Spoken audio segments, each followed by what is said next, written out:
Monsieur le député, Mesdames et Messieurs les maires, Mesdames les sénatrices, Monsieur le Président de la communauté d'agglomération Tarbes-Lourdes-Pyrénées, Monsieur le Vice-président du Conseil régional, Mesdames et Messieurs les élus, Mesdames et Messieurs les présidents et directeurs d'entreprise, Mesdames et Messieurs en vos grades et qualités, chers collègues, c'est un plaisir renouvelé de vous accueillir aujourd'hui à la préfecture avec mon épouse pour vous adresser mes vœux les plus sincères pour cette nouvelle année. Et je veux remercier en ce début de discours quelques personnes. Alors d'abord le lycée Lautréamont, pour leur faire de la pub, qui contribue à l'organisation de cet événement. Notre apprenti Laurie, qui a réalisé la carte de vœux que vous avez reçue en version dématérialisée animée, avec le petit téléphérique qui monte et le drapeau français qui s'agite, ou en version fixe à l'ancienne, papier, et l'ensemble du personnel de la résidence, qui contribue aussi à l'organisation de tous ces événements.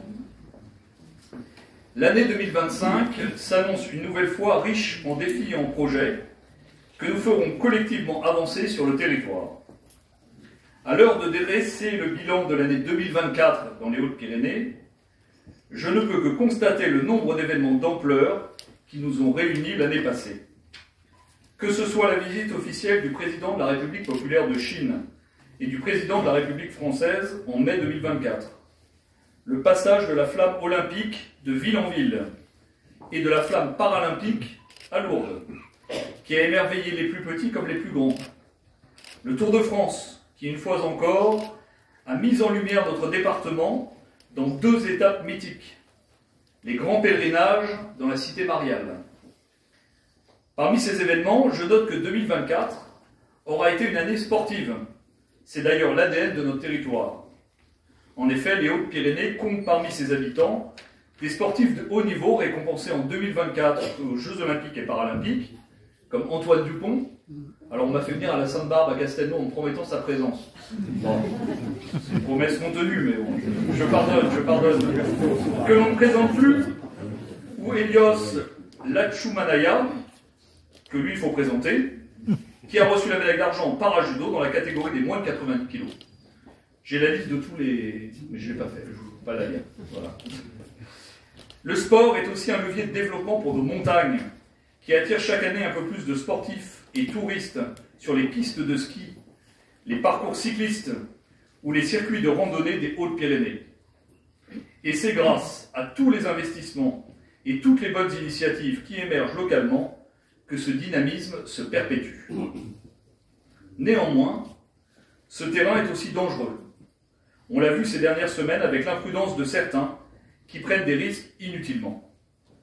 C'est pourquoi la culture du risque doit être partagée par tous, afin que nous puissions profiter de notre territoire tout en nous adaptant à ses contraintes. Pour une fois, je vais pas citer Jean de La Fontaine.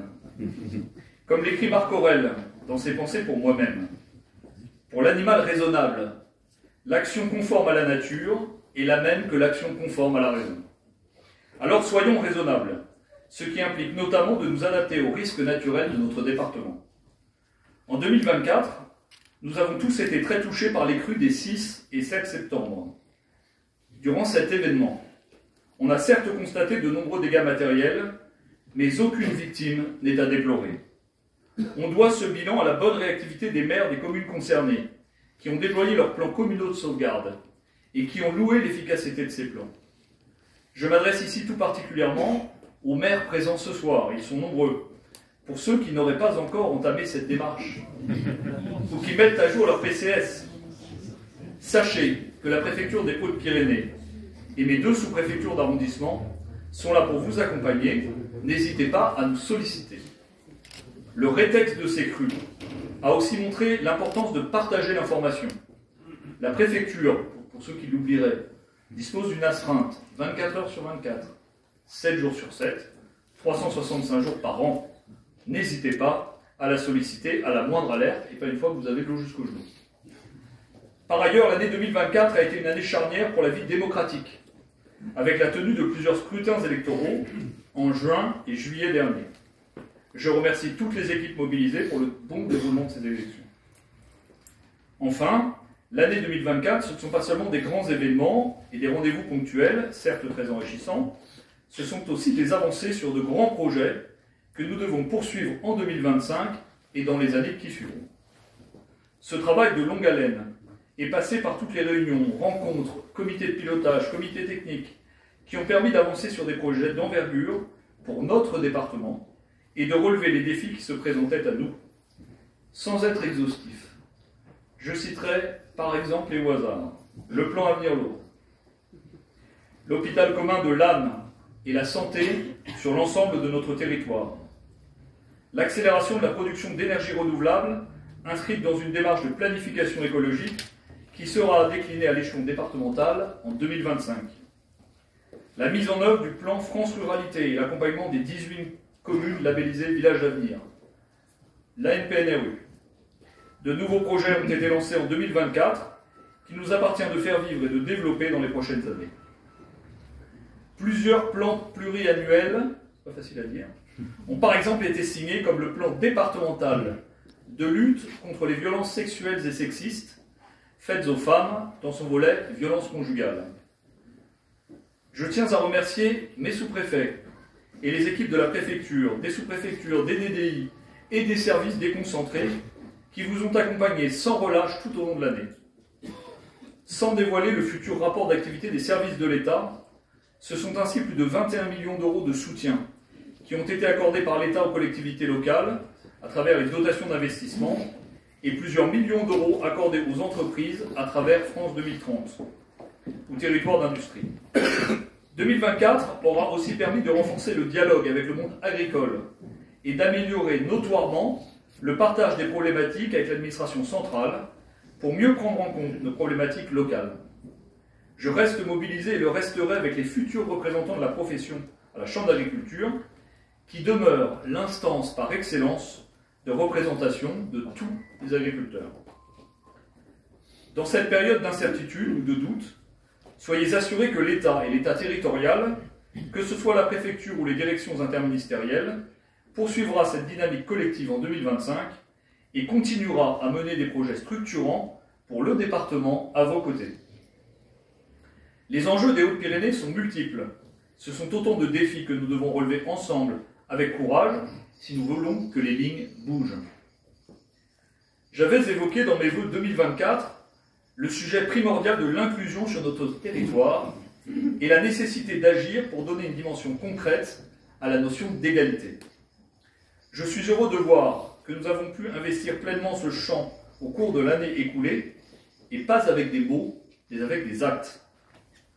D'abord, l'année 2024 a été l'occasion de nombreuses rencontres autour de cette thématique. Nous avons présenté le 21 novembre dernier à la préfecture le guide Mi-chemin, réalisé par le collectif Access 65. Nous avons ensuite accueilli le 28 novembre Madame Isabelle Sora, déléguée interministérielle à l'accessibilité à Lourdes. Nous avons organisé un temps d'échange entre les forces de sécurité intérieure et l'ADAPI 65 sur le sujet de la prise en charge des handicaps invisibles. Ensuite, 2024, ce sont des actions concrètes pour renforcer l'accessibilité sur nos territoires. La préfecture s'est par exemple transformée pour pouvoir accueillir tous les publics. Toilettes adaptées, rampe d'accès pour la salle Jean Moulin, jusqu'à maintenant c'était une rampe qu'on rajoutait en fonction des réunions, et bientôt transcription de nos documents d'accueil en langage facile à lire et à comprendre, FALC pour les initiés. À l'aune des 20 ans de la loi sur le handicap, le 11 février prochain, nous pouvons aller encore plus loin dans l'inclusion universelle. C'est pourquoi nous encourageons toutes les initiatives locales dans cette année anniversaire, en lien avec Fabien Tuleux, ici présent, le sous-préfet référent handicap et inclusion. Ce n'est pas que le sous-préfet de Lourdes.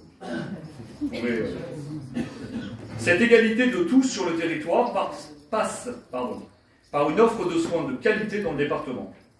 Les habitants des Hautes-Pyrénées rencontrent aujourd'hui de grandes difficultés pour se soigner correctement, faute d'offres médicales adaptées à leurs besoins.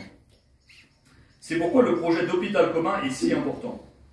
Il offre des perspectives fortes d'amélioration de la prise en charge des soins dans les Hautes-Pyrénées.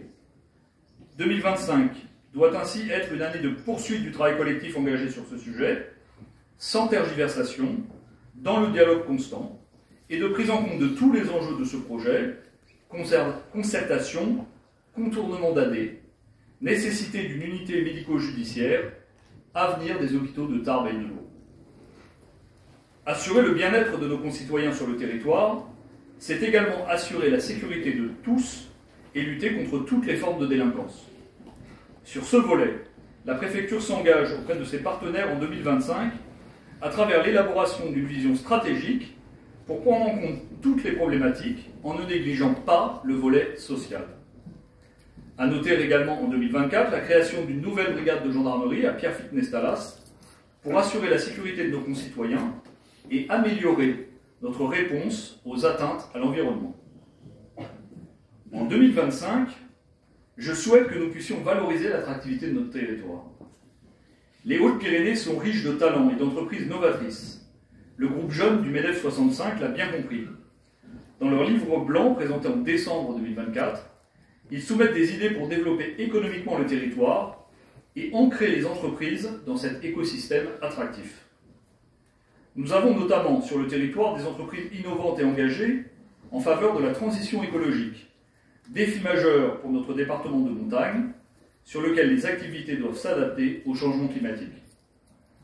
Le soutien de l'État à tous ces projets d'envergure en 2024 doit permettre d'enclencher des dynamiques locales fortes qui mettent en lumière tout le potentiel du département. Car il n'y a pas que dans les grandes métropoles que l'industrie de pointe se développe, nous avons, nous aussi, des potentiels d'excellence à valoriser. L'attractivité de notre territoire passe également par la labellisation du Pic du Midi, de Bigorre et son observatoire au patrimoine mondial de l'UNESCO. Le travail collectif d'anticipation de cette classification mobilise l'ensemble des acteurs du territoire, que je remercie pour leur implication et que j'encourage à poursuivre cette voie en 2025, le regard tourné vers le sommet et le bien commun.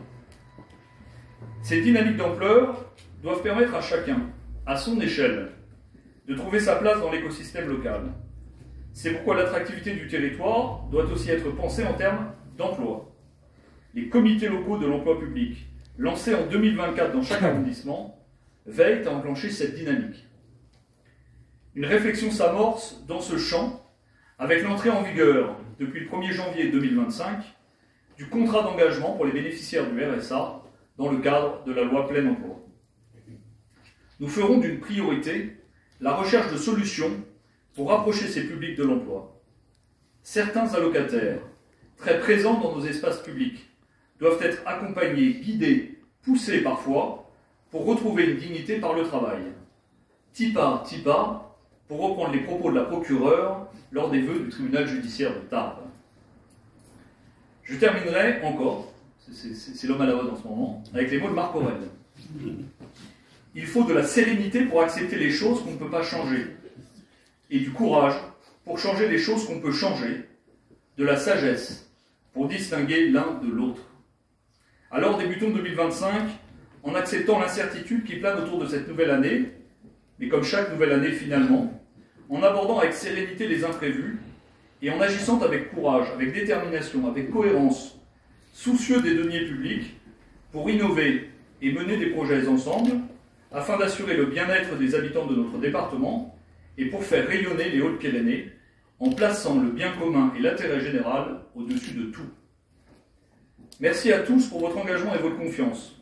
Vous pourrez compter sur les services de l'État pour vous accompagner dans toutes ces initiatives. Ensemble, nous continuerons à faire grandir notre territoire. Je vous renouvelle mes meilleurs vœux pour l'année 2025, pour vous, vos proches, vos administrés, vos familles et vos collaborateurs. Merci beaucoup.